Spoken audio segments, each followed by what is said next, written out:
오늘은 세 차원의 공의의 심판, 세 차원의 공의의 심판이라는 제목으로 말씀을 상고합니다. 오늘 시도 다윗의 시입니다.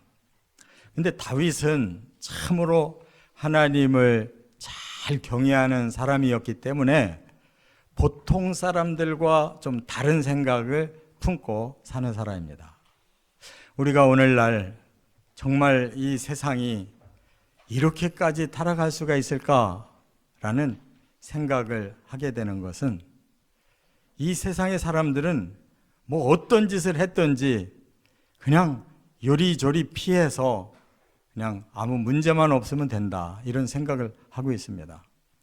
그래서 세상을 다스리겠다고 나서는 지도자들까지도 온갖 범죄를 저질렀어도 뭐 크게 걸리지만 않으면 그냥 훌륭한 지도자로 계속 인정받고, 이렇게 눈에 보이는 것만 잘하면 그냥 훌륭한 사람으로, 이렇게 세상이 너무나 타락하고 완악하고 더러워져 있습니다.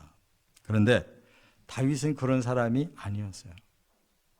그의 마음에는 과연 하나님이 의롭게 살으라고 말씀했는데 과연 의로운 사람들이 왜 이런 고난을 당해야 되는가를 굉장히 의문을 가지고 살았습니다.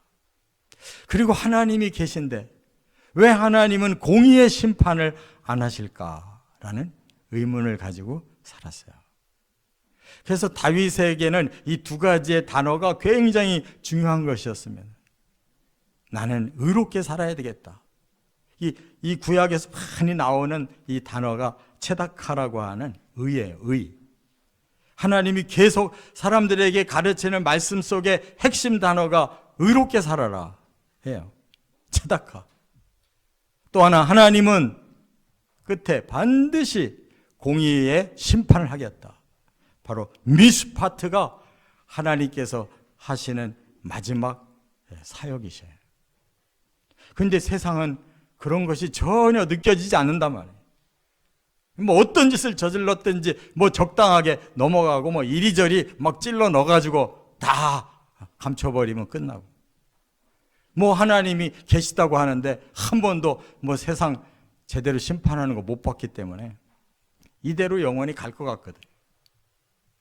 근데 다윗은 이렇게 자기 자신도 많은 의의 고난 때문에 당했던 거 경험이 있고, 그냥 세상 사람들이 또 너무나 불쌍하게 강한 자에 의해서 소외된 자, 약한 자들, 그냥 계속 더 큰 고난 속에 빠져들어가는 이 악순환을 보고 많은 기도를 하면서 세 가지를 깨달아요.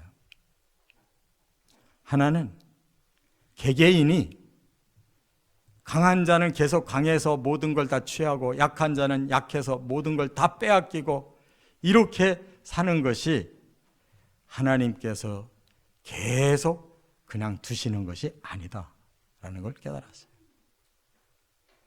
뿐만 아니라 이 세상을 좀 더 넓게 본 거예요.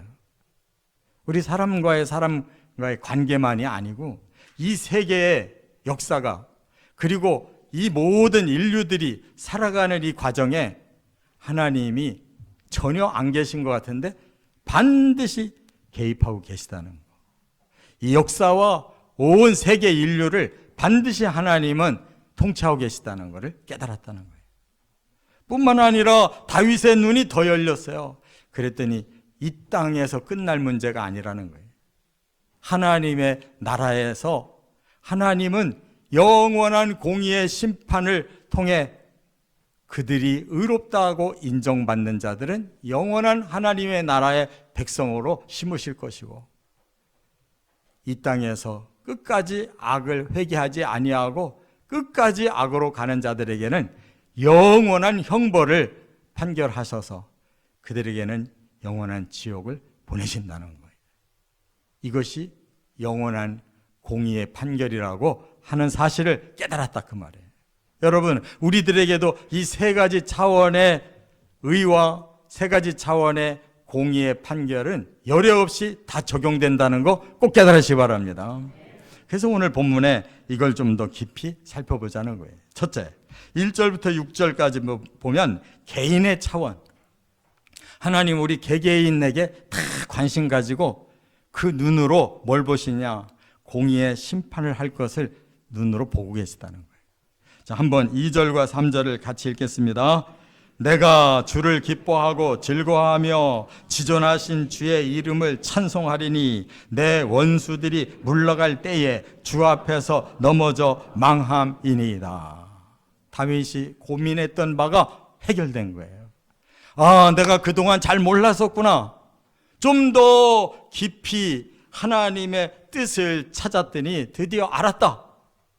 원수들, 악한 원수들 하나님께서 반드시 넘어뜨리신다. 그러므로 이제 나는 기뻐하고 즐거워하고 지존하신 하나님의 이름을 마음껏 찬양하겠습니다 라고 이렇게 고백하고 있는 거예요. 아니 어떻게 느닷없이 다윗이 고민하던 사람이 이렇게 갑자기 확신에 차게 됐을까요? 갑자기가 아니에요. 다윗은 사실상 어려서부터 의로운 사람이었지만 너무나도 강한 사울 왕의 그 악함 때문에 10여 년간 완전히 인생이 그냥 어둠 속에 살았던 사람이에요. 그런데 결국 10년이 지났더니 그렇게 많은 목숨의 위협을 당하며 그렇게 피난길에서 10여 년을 고생을 했는데 결국 하나님 그냥 안 두시더라는 거예요. 그 나라의 왕인 사울을 꺾어서 죽여버리시고 목동 출신의 그 10년 동안 피난 생활하면서 온갖 시련을 겪었던 다윗을 세워서 그 나라의 가장 위대한 왕으로 삼아주시더라는 거예요. 할렐루야. 그래서 자기의 과거를 보고 결과를 알았기 때문에, 체험했기 때문에 이렇게 자신 있게 고백하게 된 거예요. 자, 그래서 여기 4절부터 6절까지 지금까지의 모든 삶 속에서 어떻게 하나님이 섭리하셨는가를 다시 곰곰이 찾아본 거예요. 그랬더니 4절에 이렇게 말씀했어요. 주께서 나의 의와 송사를 변호하셨으며 보좌에 앉으사 의롭게 심판하셨나이다. 할렐루야. 고민하고 괴로워하고 그 현장에서는 계속 실패한 것 같았는데 가만히 돌아보니까 그게 아니었다는 거예요. 하나님이 그동안 의로운 사람의 편에 서서 송사를 도와주셨습니다. 그래서 하나님이 변호사가 되어서 결국 이 문제가 의로운 사람에게 손을 들게 해주셨습니다. 그리고 하나님은 높은 보좌에 계셔서 개인 한 사람 한 사람 돌아볼 새가 없을 것 같은데 어쩌면 이렇게 치밀하게 한 사람 보고 악한 자는 치시고 의로운 자는 판결에서 승리하게 하셨습니까? 라고 지금 고백하는 거예요. 그 다음에 5절에 보니까 이방 나라들을 책망하시고 악인을 멸하시며 그들의 이름을 영원히 지으셨나이다. 그래서 다윗은 조금 더 눈을 확대해서 하나님의 뜻을 깨달았어요.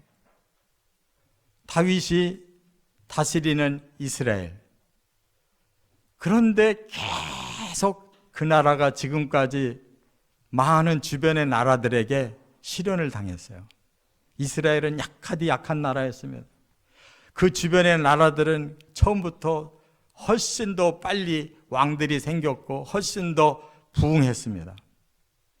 그런데 결국 돌아보니까 이스라엘을 강건케 하시고 그 악한 나라들을 다 치셔서 결국은 하나님의 의의 나라를, 다윗의 나라를 이기게 하시고 주변의 나라들은 다 잠잠하게, 그리고 없어진 나라들이 생겼다는 거예요. 할렐루야. 네.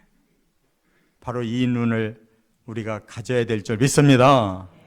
언뜻 보면 세상은 엉망이고 의롭게 살아서는 안 되겠고 선하면 손해보고 거룩한 사람들은 따돌림 당한다. 이 세상에 존재하려면 적당하게 불법을 저지르고 악한 것도 같이 행하고 좀 더러운 짓도 해가면서 어떻든 뭔가 살 수 있어야 된다. 이렇게 생각하는 거짓 사탄의 말에 속아 넘어가지 마시기 바랍니다.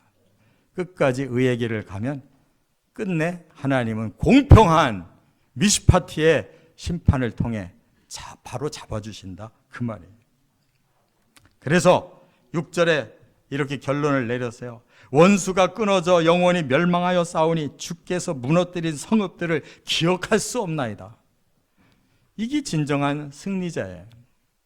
그동안의 모든 고난을 하나님이 다 이리저리 공의롭게 판결해서 결국 무너지고 망할 자는 망하게 하시고, 거기서도 참고 견딘 자 다시 승리하게 하신다는 거 우리도 깨닫고 이 믿음으로 살아가시기를 바랍니다. 두 번째 차원이 있어요. 7절부터 10절에 보니까 세계 만민의 차원에서 하나님은 공의로운 심판자이시다라고 고백하고 있어요. 한번 8절을 같이 읽겠습니다. 공의로 세계를 심판하시며 정직으로 만민에게 판결을 내리시리로다. 지금까지 다윗의 시야는 그냥 사람과 사람 간의 갈등, 그리고 이웃 나라와의 갈등 정도만 생각하고, 하나님 그래도 의로운 자 편이고 공의롭게 판결하셔서 결과를 보니까 하나님 영광 받으실 만합니다 라고 했는데, 조금 더 멀리 생각해 본 거예요. 아니, 이 땅에는 이스라엘만 있고 주변 이방 나라만 있는 게 아니라 온 세계에, 그리고 모든 만민이 아담으로부터 시작해서 계속 인류가 살고 있는데, 이 세계와 이 모든 인류들의 그 관계는 어떻게 될까? 이거를 보게 됐다는 거예요. 그랬더니 공의의 세계를 심판하시고 정직으로 만민을 판결하시더라, 이렇게 결론을 내린 거예요. 하나님은 공의로 세계를 심판하십니다. 이런 말을 과연 누가 할 수 있겠어요? 만민을 정직으로 판결을 내리십니다. 이 말을 과연 누가 자신 있게 할 수 있냐고. 그런데 이것이 사실이었다는 거예요.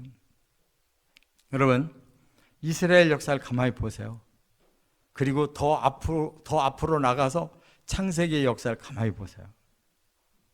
하나님께서 악한 자들을 어떻게 심판하셨는지 창세기 7장에 보면, 의로운 그 사람 노아가 사람을 구원하라고 회개하고 돌이켜 하나님 앞에 나오라고 그렇게 메시지를 받고 그 높은 산에다가 배를 짓고 120년 동안 유예 기간 동안 그렇게 전도를 했을 때 그 누구도 꿈쩍도 안 했어요.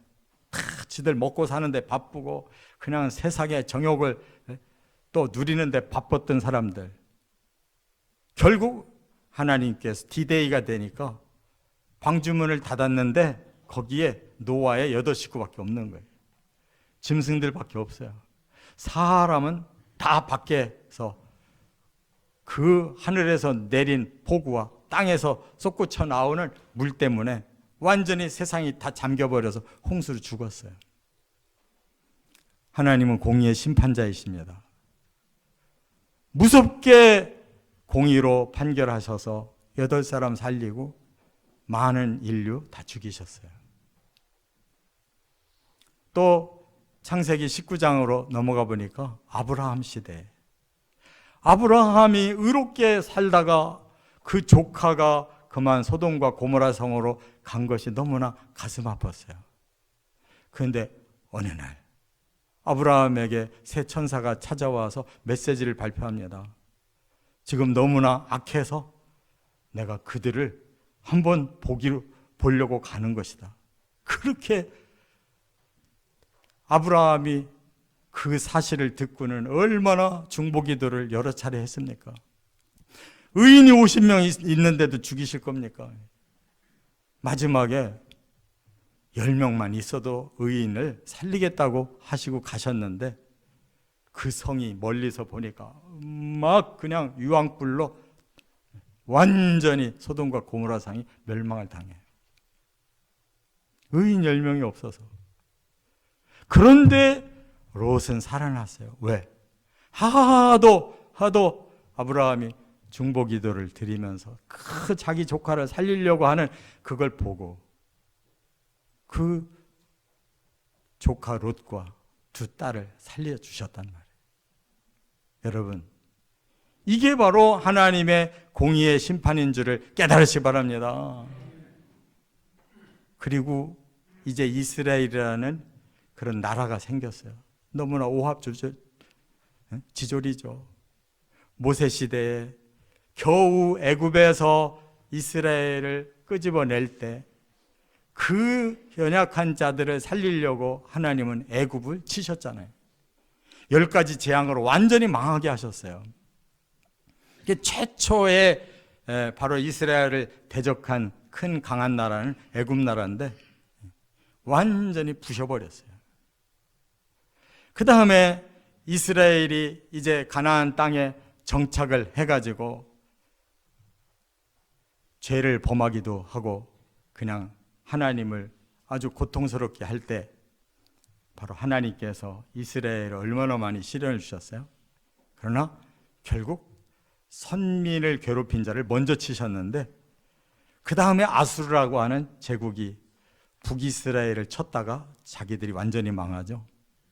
또 바벨론이라는 나라가 남유다를 쳤다가 완전히 망하죠. 그 다음에 페르시아가 또 쳤다가 완전히 망하고 헬라가 쳤다가 완전히 망하고 로마가 쳤다가 완전히 망했어요. 그러나 바로 거기에서 복음이 꽃피운 건 바로 로마의 멸망한 땅에서부터 복음은 오히려 살아난 것을 믿으시 바랍니다. 그래서 세상에 복음이 전해진 거예요. 이것이 하나님의 공의의 심판이다 그 말이에요.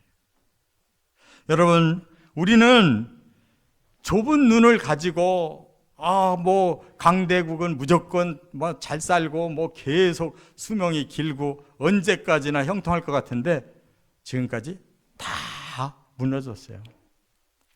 그리고 하나님이 새롭게 세워주신 강대국이 하나 있는데 그게 바로 청교도 퓨리탄 출신들이 세운 미국이라는 나라예요. 미국. 그 많은 강대국들을 다 잠잠하게 만들고 미국을 세워서 오늘날 최강대국을 만들었는데 미국이 어떻게 돼 있어요?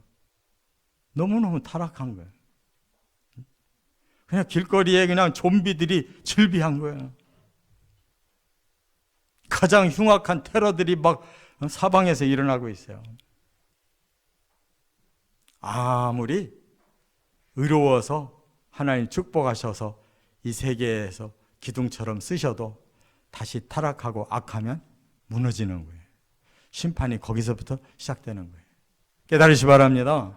그렇기 때문에 하나님은 여전히 의를 포기하지 않으셨고 공의의 판결을 하나님은 반드시 이루어내시고야 만다는 사실을 깨달으시기 바랍니다. 그렇기 때문에 10절에 이렇게 말씀했어요. 여호와여, 주의 이름을 아는 자는 주를 의지하오리니 이는 주를 찾는 자들을 버리지 아니하심이니이다. 중요한 거는 강하냐 약하냐가 문제가 아니라 하나님 찾느냐 안 찾느냐가 문제예요. 의인은 하나님을 찾을 때 회복되는 거고 세상의 타락은 강한 걸 믿고 그걸로 나가면 타락하는 거예요. 세 번째, 11절부터 20절 또 하나의 세 번째 차원을 깨달았어요. 그건 바로 영원의 차원에서 하나님이 어떻게 공의의 판결을 하시는가를 알았다는 거예요. 자, 여기서 대비되는 두 단어가 있어요. 11절과 17절. 한번 준비된 대로 같이 읽어보겠습니다. 11절. 너희는 시온에 계신 여호와를 찬송하며 그의 행사를 백성 중에 선포할지어다. 17절. 악인들이 스올로 돌아가며 하나님을 잊어버린 모든 이방 나라들이 그리하리로다. 하나님은 아무 일도 안 하시는 것 같은데 개별적으로 모든 사람과의 관계를 이렇게 공의롭게 처리하고 계시고 또 이 세계의 긴 역사 속에서 하나님은 분명히 악한 자들을 처벌하시고 의로운 자들을 세워서 하나님께 영광을 돌리게 하신 것뿐만 아니라 이제 이 땅도 없어질 거예요. 그러면 그 다음은 뭐가 남느냐? 영원한 하나님의 세계가 남는 거예요. 그 하나님은 영원의 세계를 하나님이 공평하게 판단하시겠다고 하는 사실을 바로 다윗이 깨달은 거예요. 그래서 여기서 두 가지 단어가 있어요.